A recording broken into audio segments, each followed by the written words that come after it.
의석을 정돈하여 주시기 바랍니다. 성원이 되었으므로 제418회 국회 정기회 제4차 과학기술정보방송통신위원회를 개의하겠습니다.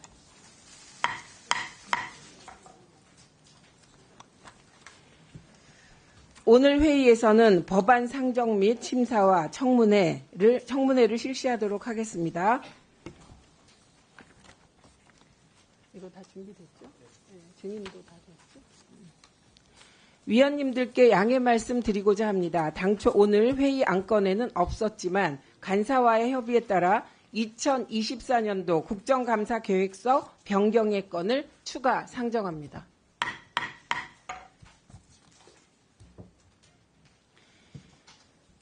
오늘 유일임 위원장을 비롯한 꼭 나와야 될 증인들이 일방적으로 출석하지 않았습니다.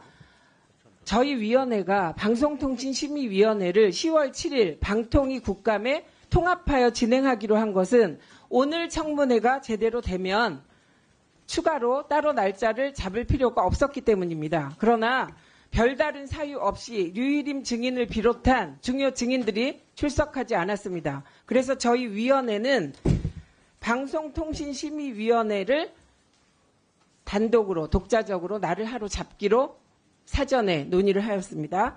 이 안건은 국정감사 일정을 과기부 출연연과 직할연 등을 10월 17일 하루에 실시하고 기존의 10월 7일에 방통위와 함께 실시하기로 예정되어 있던 방송통신심의위원회를 10월 21일에 실시하는 일정으로 변경하기 위한 것입니다. 기타 자세한 사항은 배부해드린 유의물을 참고해 주시기 바랍니다. 배부해드린 유의물과 같이 국정감사 계획서를 변경하고자 하는데 이의 없으십니까?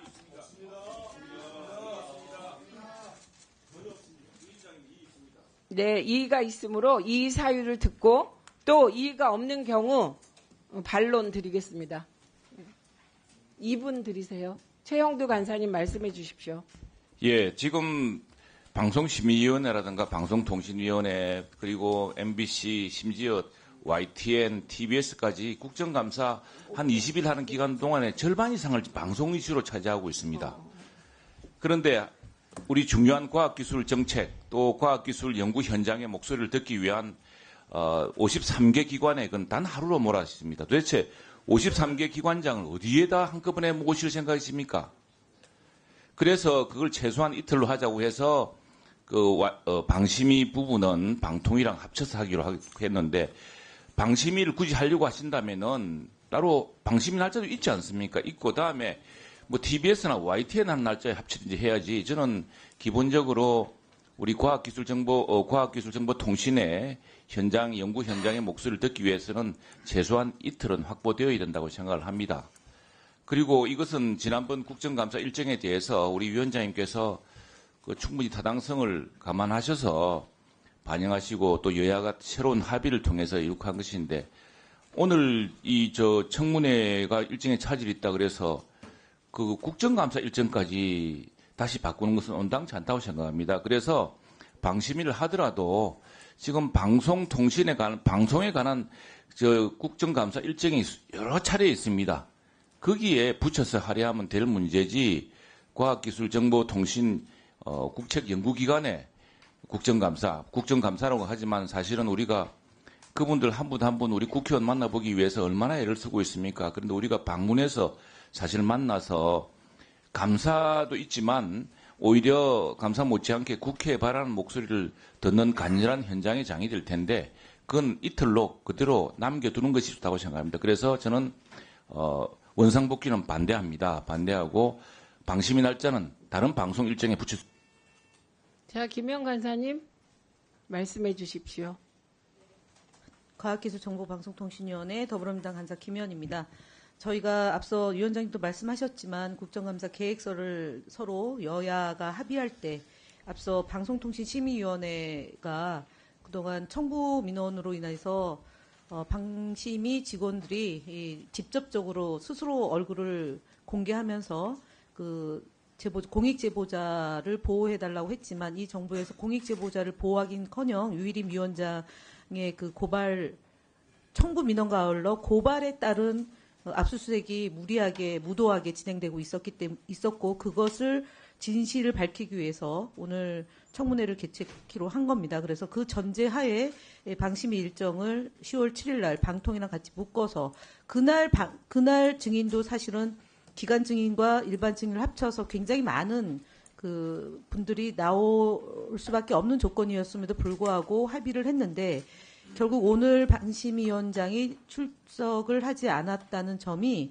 오늘 이 국정감사 계획서를 변경하게 된 결정적 상황이다라는 말씀을 드립니다. 두 번째로는 최영도 간사님께 유일인 방송통신심의위원장이 오늘 출석해 줄 것에 대해서 협조 요청을 했음에도 불구하고 여당층의 협조가 없었기 때문에 이 부분에 대해서는 원안으로 처리할 수 없고 10월 21일 날 방송통신심의위원회를 별도로 국정감사를 해야 된다는 점을 말씀드립니다. 앞서 얘기했던 것처럼 방송통신위원회의 국정감사가 방송통신위원회, 방송통신사무소, 시청자 미디어재단, 한국방송광고공사 이것만 하더라도 일반 증인까지 포함해서 100여 명이 됩니다. 그래서 우려했던 17일 날 있는 국가 그 출연 기간에 대한 53개에 대해서는 오전, 오후, 그다음에 심야 등 시간들을 나누어서 탄력적으로 그리고 효율적으로 운영하면 충분히 이 국정감사를 할 수 있다는 점을 말씀드리겠습니다. 이상 마치겠습니다.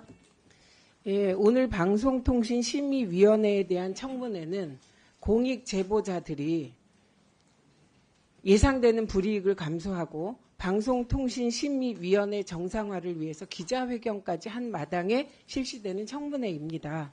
그리고 오늘 만일 유일임 방송통신심의위원회 위원장이 출석했다면 오늘 공익제보자 일부가 이 자리에 출석하기로 했습니다. 그러면 저희가 방송통신심의위원회 위원장의 청부 민원 등에 관한 의혹에 대하여 국회가 제대로 심사할 수 있었을 텐데 지금 당장에 류일임 위원장, 김정수 위원, 강경필 위원 다 불출석입니다.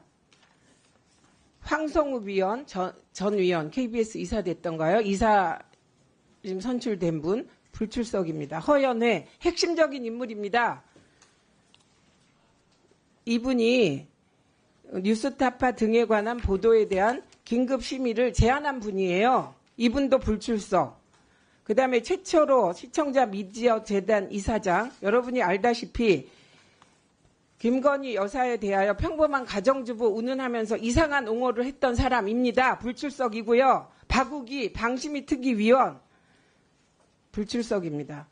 제가 알기로 이분은 청부 민원 의혹의 1호 당사자 아닌가요?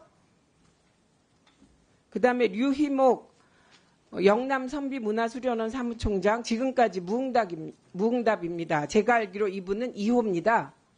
청부 민원 2호예요. 이런 분들이 다 안 나왔어요.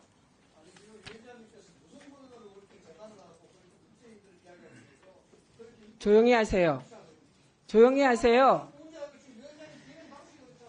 아니 저는 그래서 오늘 이 자리에 방송통신심의위원회 청문회는 대한민국 언론을 바로 세우고 방송의 독립을 보장하며 방송통신심의위원회의 편파, 정치, 표적 심의를 바로잡을 기회입니다. 그렇기 때문에 저희는 방송통신심의위원회를 심의위원회 국정감사를 추가로 채택합니다. 네. 예, 이의가 있기 때문에 표결에 붙이도록 하겠습니다. 네, 2024년도 국정감사 계획서 변경의 건에 대해 이의가 있으므로 표결에 붙이도록 하겠습니다. 표결 방법은 거수로 하도록 하겠습니다. 2024년도 국정감사 계획서 변경의 건을 유인물과 같이 찬성하는 위원님 거수해 주시기 바랍니다. 2024년 국정감사, 과반의 국정감사 정말 이거 나쁜 기록 남을 겁니다. 네, 셌어요? 네. 예, 찬성 11명입니다. 반대하시는 의원님 거수해 주십시오.